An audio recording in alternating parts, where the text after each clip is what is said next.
Hi everyone, I'm Dan Abrams, and this is Court Count. Call the buzzer, folks. Take him back! Take him out! I hope you die in prison as well.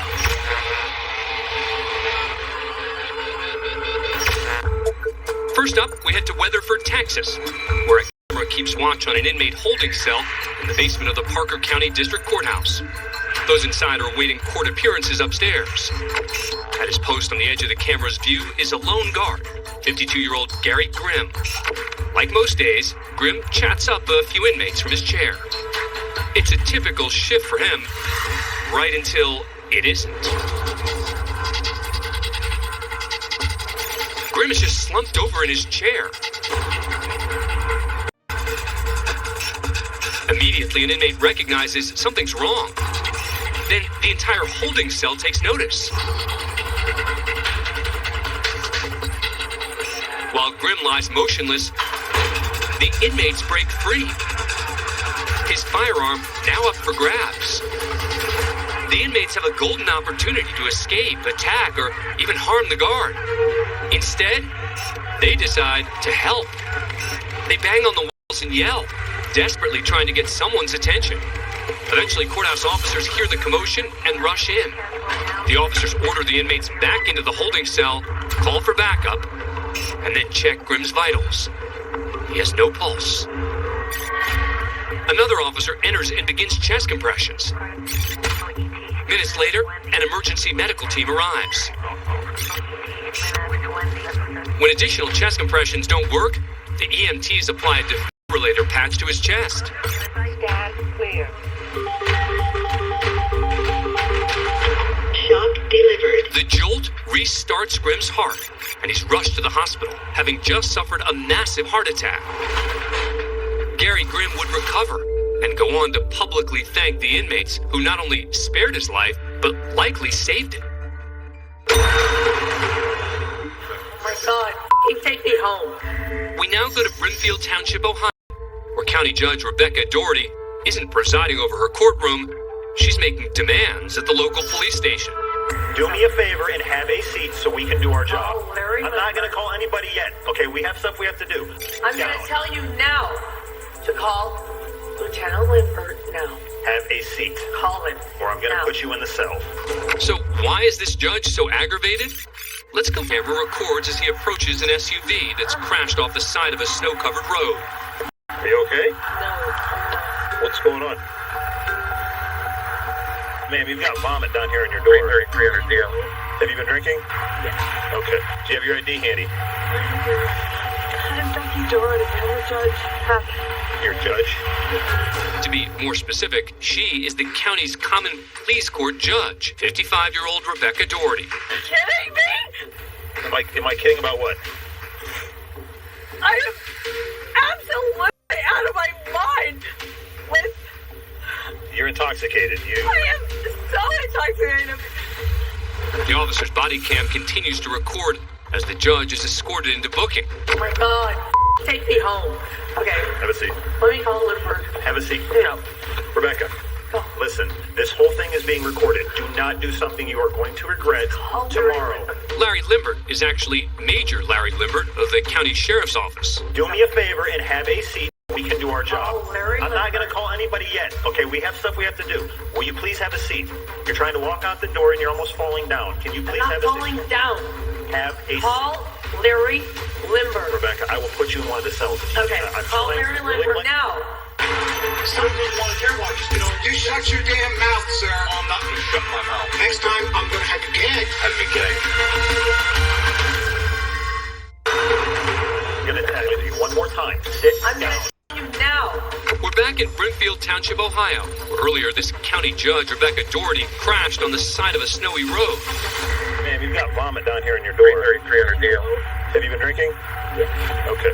Now at the local police station, she continues to make demands, including asking them to call an officer from a completely different police department. Call Lieutenant Limbert now. Have a seat. Call him. Or I'm going to now. put you in the cell. Have Put a me seat. in the cell. Put me in the cell. Call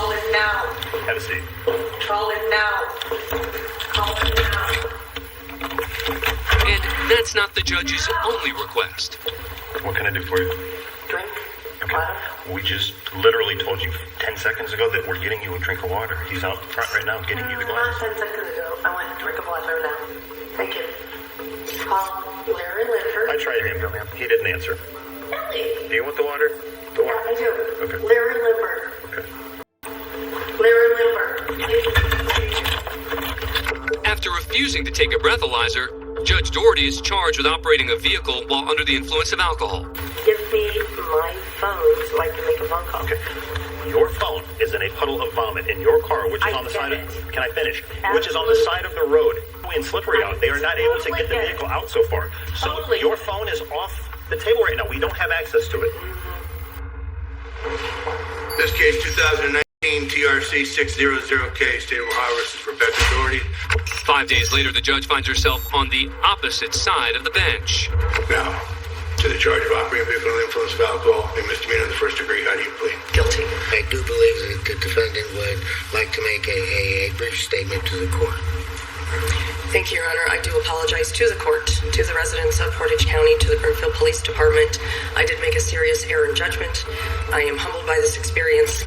This is the first OVI, and I'm going to treat the case just like I would treat the next 99 OVI first offense. Judge Doherty receives a fine of $1,075 and 180 days in jail, which the presiding judge reduces to $375 and 3 days in jail.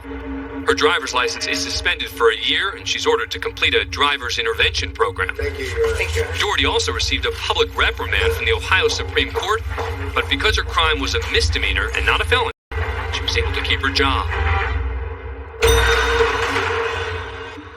Next, we go to the Clark County Superior Court in Vancouver, Washington, for the sentencing of Matthew Hastings.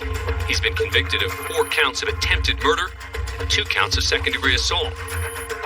Hastings shot and seriously wounded Corporal Chris LeBlanc during a 20-hour standoff with Vancouver police. The trial judge is John Woolley, and the maximum sentence is 120 years behind bars. At first, things appear to be civil. Mr. Hastings, is there anything you wish to say, sir? No, Your Honor. But then, things quickly take a turn. Mr. Hastings, did you graduate from high school, sir? No. Hey, let me give you a little thumbnail sketch of the American system of government. Mr. Hastings, don't press your luck with me, son. Don't What? press your luck Or with me. what? You gonna sentence me? Is that what you gonna do? You know what, Mr. Hastings, I am. Okay. Let me tell you why. I don't really want to care why. Just get on with Just it. shut your damn mouth, sir. Oh, I'm not gonna shut my mouth. Next time, I'm going to have you gagged. Yeah, You're right, I am. I mean, guys. Mr. Hastings, based upon your conduct in this court, your conduct in the community, I am accepting the state's recommendation. Good. Thank you. I'll take another. Mr. Hastings is in contempt of court at this point, Counselor. May I see the attorney's back in chambers for a moment, please? Perhaps with the judge out of the room, Hastings would cool off a bit. But he's not through, because he's just noticed a few of his arresting officers in the back of the courtroom. Now, they're in Hastings' crosshairs. Piece of You're a failure. Your little partner allegedly got shot. A court officer steps over in case things escalate. Oh, you wanted to convict me. After a few minutes, Judge Woolley returns to the courtroom. For the record, Mr. Hastings, I see no reason not to stick with the decision I made. Absolutely. I'm thankful for that, Your Honor. That's great. You're wasting your time with me now, Mr. Hastings. I don't want to handle a guy like you. The only thing I can say to you on behalf of all the citizens of this community, bye-bye. That's great. Is that it? 2 words? Okay. Try to push my button, son? These police officers have been told by me that they're not to react. Oh, Yeah, really? Mr. Buckley, you want me to make this full record? Is that what you're saying? Your Honor. Is that what you want? Put Mr. Hastings back in his chair until we are concluded. Or? Hold on. Don't call my bluff. You're really helping your case in front of the Court of Appeals. They're going to see this entire record, sir. Hey, they're going to see your entire record, too. They're going to see you're running your mouth, Your Honor. Bye-bye. We know how to handle kids like you, son. Okay. Yeah, they're going to see that, too. Remember, you're on record just like me. Pops. And believe it or not, on this issue, Hastings was right. After this incident and a few others like it, Judge Woolley was reprimanded for his conduct by a state commission. But that didn't change Hastings' fate. He's still got the maximum sentence, and he's currently serving 120 years in a state prison.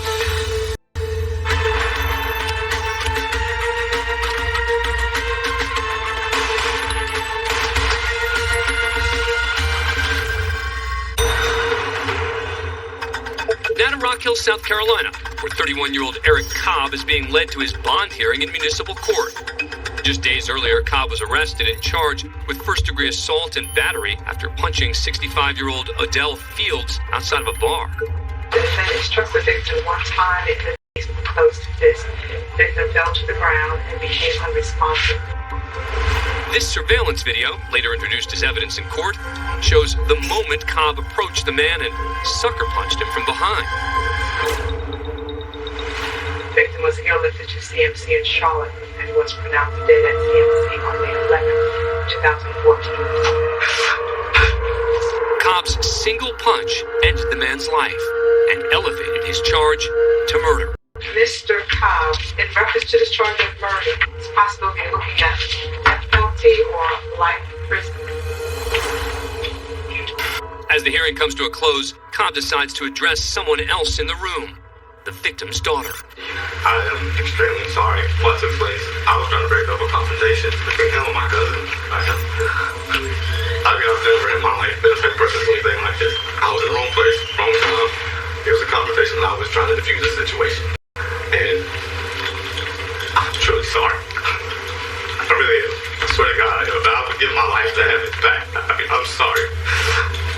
On the defendant's children. Can I just say something? I just wanted to know that you pray God for forgiveness. It didn't work out, and I've been to confusing my prayers. I'm sorry. I really am. He pled guilty to voluntary manslaughter, and more details from that night are revealed at Cobb's sentencing hearing. As soon as he sees him leaving the lighted area into the darkness, Mr. Cobb pounds his beer and gives chase.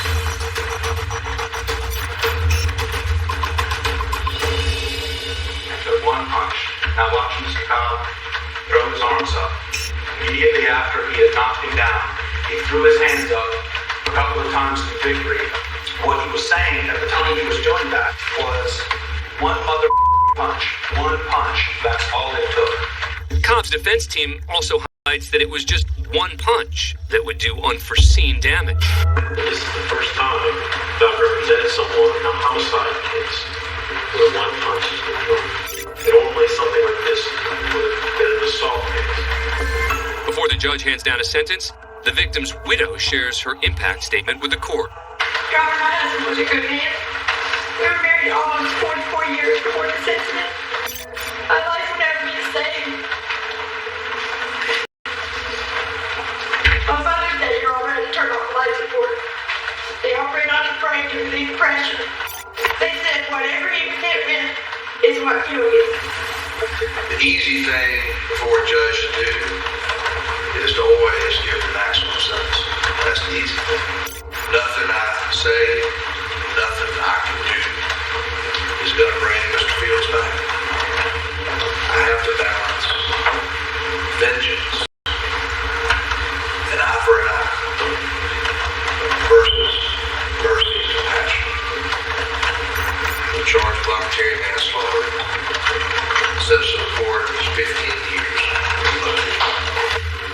The victim's family had hoped for the maximum of 30 years. They would go on to win a $1.8 million wrongful death suit against Cobb and the bar where the incident occurred.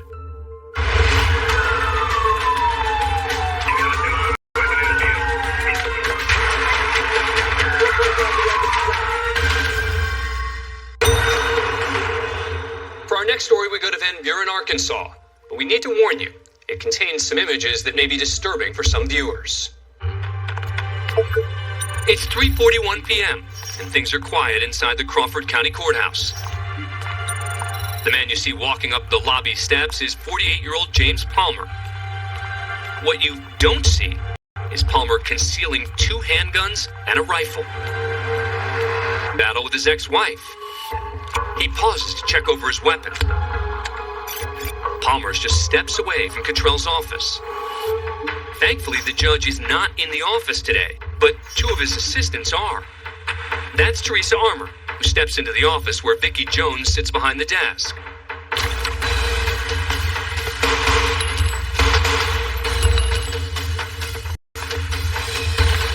Armour escapes, while Jones suffers a gunshot wound to her leg. Her life is spared when Palmer realizes Cottrell isn't there and leaves. Teresa Armour runs for her life towards the lobby stairs. She ducks into an office. Palmer's right behind her, fully loaded. But he chooses to head down the stairs toward the exit. By now, the rest of the office knows there's an active shooter in the building and have notified police.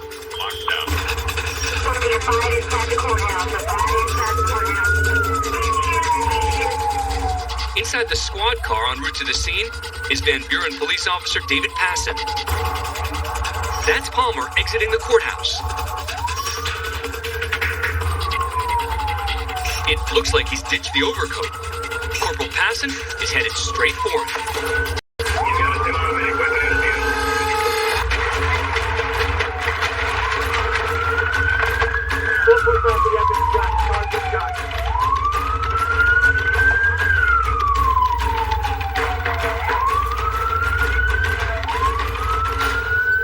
Palmer fires a series of shots at Passon, but the officer escapes his vehicle with only minor injuries. Several other officers arrive, and this small town turns into a scene out of the Wild West.